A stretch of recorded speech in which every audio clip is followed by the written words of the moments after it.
최고의 실력으로 최선의 노력을 하는 좋은 의사를 만나는 시간 굿 닥터스입니다. 오늘은 몸과 마음을 괴롭히는 질환이죠. 건선에 대해서 알아보도록 할 텐데요. 그 첫 번째 주인공을 화면을 통해 만나보시죠.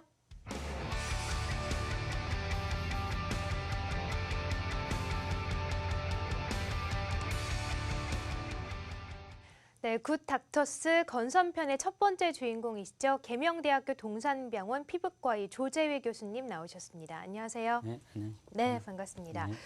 교수님, 건선하면은 단순히 피부에 생기는 건조증이라고 생각을 하시는 분들이 많은데 사실 한번 발병이 되면 완치가 어려울 뿐만 아니라 이 신체적 고통과 정신적인 스트레스가 상당한 난치성 질환이라고 들었거든요. 특히나 이 국민적 인식이 낮아서 올바른 치료와 관리가 상당히 어려운 질환이라고 들었는데 교수님께서 이를 올바르게 알리기 위해서 다양한 노력들을 하고 계시다고 들었거든요. 어떤 노력들을 하고 계신지 소개 좀 해주세요. 네. 네. 사실 환자들이 이제 병원에 찾아와서 건선이 어떤 병이냐고 물어보면 네. 설명을 충분히 해줄 수 있는 시간이 부족합니다.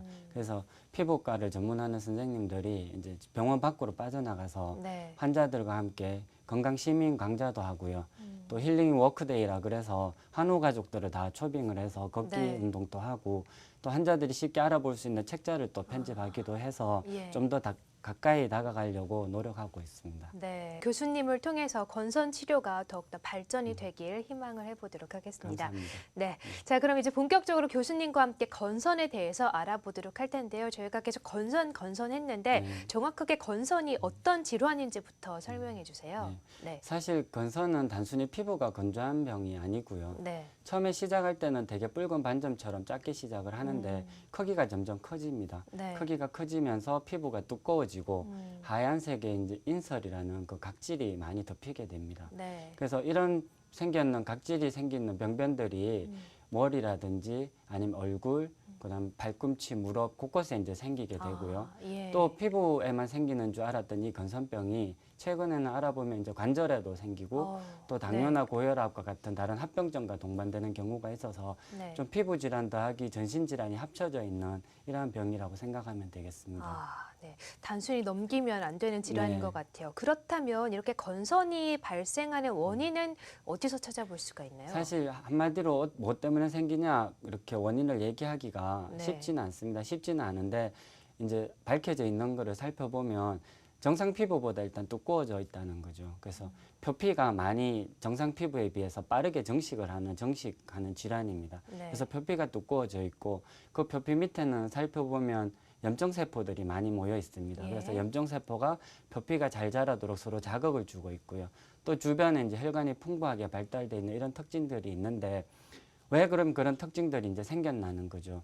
살펴보니까 어떤 건선이 잘 생길 만한 유전자를 가지고 네. 있는 상황에서 뭐 감염이 되거나 외상이 있거나 아니면 너무 스트레스가 심한 상황에 처했을 때 면역 체계가 이상이 생기고 이제 피부에 그런 병이 생기는 걸로 지금 그렇게 되어 있습니다. 네, 유전자와 관련이 있다고 말씀을 하셨는데 네. 그럼 여성분들이 좀 더욱더 걱정이 긴장이 많으실 되죠. 것 네. 같아요. 아이를 낳을 경우에 이 유전이 될 가능성도 있는 건가요, 그러면? 사실 그 유전병이라고 그러면 그 일정한 패턴이 있어야 됩니다. 그 멘델의 유전 법칙처럼 우성 유전, 열성 유전 이런 패턴이 나타나야 되는데 건선은 그렇지가 않습니다. 그래서 엄마 아빠가 다 건선을 가지고 있어도 아기는 깨끗하게 태어난 경우가 많고요.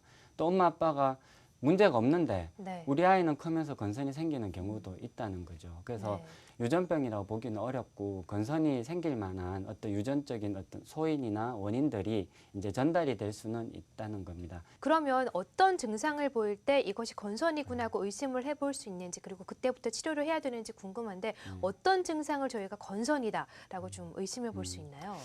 건선 증상은 사실 예. 좀 다양하긴 한데요. 가장 대표적인 증상이 처음에 서두 얘기했듯이 피부가 되게 두꺼워집니다. 두꺼워지고 붉은색의 홍반이 생겨져 있고 그 위에 하얀색 각질이 앉아 있습니다. 근데 이런 형태를 이제 판상건선이라 그러는데 주로 이제 몸에 많이 생기고요. 네. 팔꿈치, 무릎에도 생기고 예. 심한 경우에는 얼굴에 생기는 경우도 있습니다. 그때는 네. 환자들이 되게 사회생활하기도 힘들어하고 그렇겠어요. 예, 좀 문제가 좀 심각한 네. 경우이고요. 또 다른 형태는 보면 오히려 몸에 숨겨진 곳에 겨드랑이 접히는 곳이라든지 사타구니 이렇게 접히는 부위에 관찰 부위에 생기는 건선도 있고요. 네. 농포가 생깁니다. 그래서 이렇게 보면 이거 건선 모양하고 틀린데 꼭 균이 들어가 있는 것 같은 농포가 온몸에 전신적으로 쫙 생기는 경우가 있고 아니면 손이나 발바닥에 국한되어 생기는 경우도 있습니다. 네.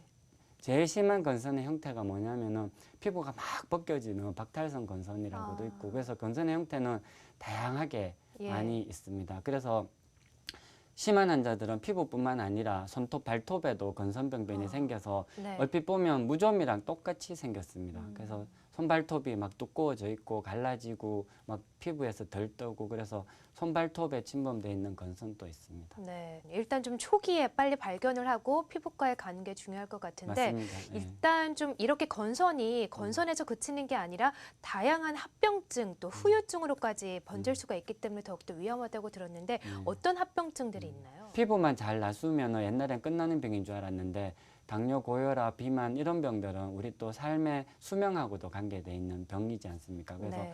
생명하고도 관계될 수도 있는 병으로 지금 인식의 전환이 바뀌어가고 있고요. 네. 가장 대표적으로 많이 알려져 있는 합병증은 관절염입니다. 관절염. 건선 환자들이 관절이 아픈 거죠. 근데 무릎이나 어깨 이쪽이 많이 아픈 게 아니라 주로 작은 관절이 아파요. 그래서 손가락 끝마디라든지 아니면 허리 쪽이 아프다든지 네. 그런 식으로 통증이 동반이 되는 건선 관절염이 가장 흔하게 볼 수 있는 합병증이라고 할 수 있습니다. 네. 지금 교수님과 함께 건선에 대해서 오해들, 몰랐던 부분에 대해서 알아보고 있는데 건선에 대한 가장 대표적인 오해 중에 하나가 건선이 아무래도 외부적으로 나타나는 질환이다 보니까 혹시 전염이 되는 건 아닌가 이런 오해를 많이 갖고 계세요. 네. 전염이 되는 질환인가요? 전염은 전혀 되지 않습니다. 네. 그래서 걱정을 안 하셔도 되고요. 사실 피부 질환 중에 이렇게 손이나 얼굴에 이렇게 생겨버리면 옆에 있는 친구나 그럴 것 직장 같아요. 동료들이 네. 다들 좀 이렇게 하는 경우가 있어서 네.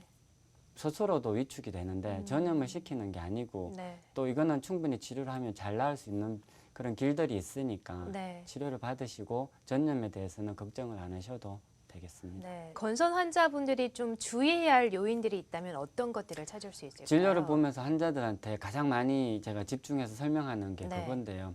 아무리 좋은 선생님이 이렇게 공부를 가르쳐도 나쁜 습관을 갖고 있으면 학업 성적이 안 오르듯이 건선약이 좋게 개발이 되어 있어도 건선에 나쁜 습관들이나 아니면 악화 요인들이 있거든요. 그걸 늘 하고 있으면 치료가 잘 안 된다는 거예요.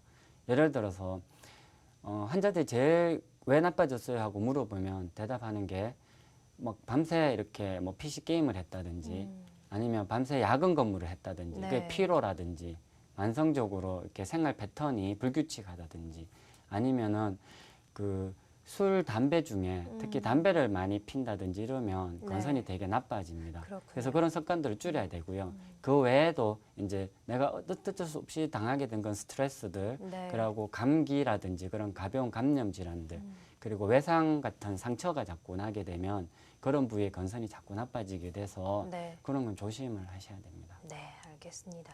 말씀해 주신 것처럼 건선에 대한 정확한 정보를 알고 올바른 치료와 관리를 하는 게 참 중요할 것 같아요. 네.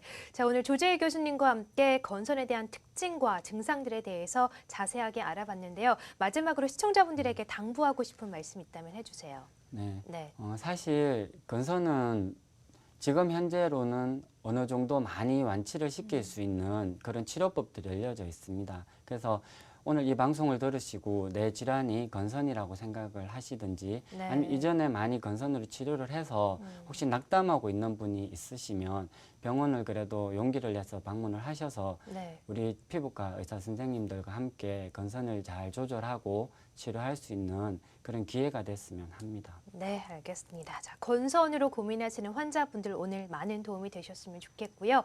굿 닥터스 건선편 다음 이 시간에는요. 건선의 치료에 대해서 자세하게 알아보도록 하겠습니다. 지금까지 조재희 교수님과 함께했습니다. 감사합니다. 네, 감사합니다.